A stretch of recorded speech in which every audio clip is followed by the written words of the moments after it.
Hi everyone, today I'm going to start with a quote from the Bible. The Lord is my strength and my song. It's from Psalm 118, verse 14. And it leads us perfectly into the virtue of fortitude, which means courage.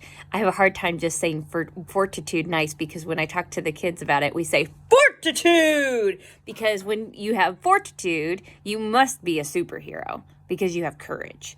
And so to do this, to teach about this, we have an analogy of a football field where you're trying to make a touchdown and the coach is guiding you and he knows you're going to have obstacles and he knows he's going to have players that are going to go against you because the opposing team is trying to keep you across that, keep pushing you back so that they can score. Well, we think about it and, the coach is God. He gives us the Bible and the Catechism of the Catholic Church. It's our playbook to help navigate us through life, which is the football field, toward the end goal, which is the kingdom of heaven. But we have the spiritual world battling and fighting against us. They're trying to push us back. They don't want us to get to heaven. And that's real. So how do we have fortitude to get through to the other side and make that touchdown to get to heaven? Well, fortitude is being brave for God, doing what he wants, even when we run up against trials. So we have to utilize that playbook. We have to utilize the Catechism of the Catholic Church and the Bible to help guide us. Jesus tells us, love God above all else and love one another. It is sometimes difficult to love. It's sometimes difficult to do what is right, to stand up for what is right. Not just stand there on the sidelines too. Standing silent isn't going to get you across that finish line. You have to be running yourself. You have to stand up for what is wrong, for what is right. Sorry. Don't stand up for what is wrong. Stand up for what is right. Stand against what is wrong. So, let me flip my paper over here. Some things that you could do. Stand up for somebody who's being mistreated.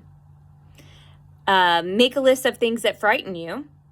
And then make a list of the things that are inside of you that will help you be stronger against when those fears arise. Okay? Read stories about saints who were martyred and persecuted. They had fortitude. They stood up to the point of death. Practice praying in public. For example, when you go out to eat, pray as a family before a meal. That takes fortitude.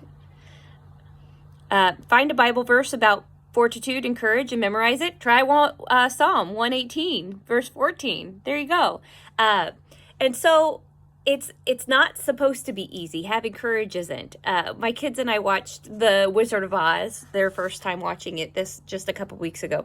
And when I was watching it, I thought about fortitude because of the Cowardly Lion and his song, if I were the king of the forest, then he would have courage. He would be brave. Nothing would ever control him. He would have it if he was only the king.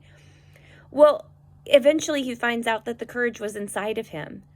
He knew what to do all along. You don't have to be powerful or the person in charge to have fortitude.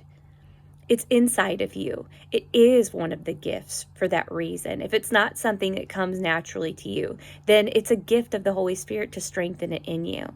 So pray to that Holy Spirit and good luck using fortitude. Have a great week.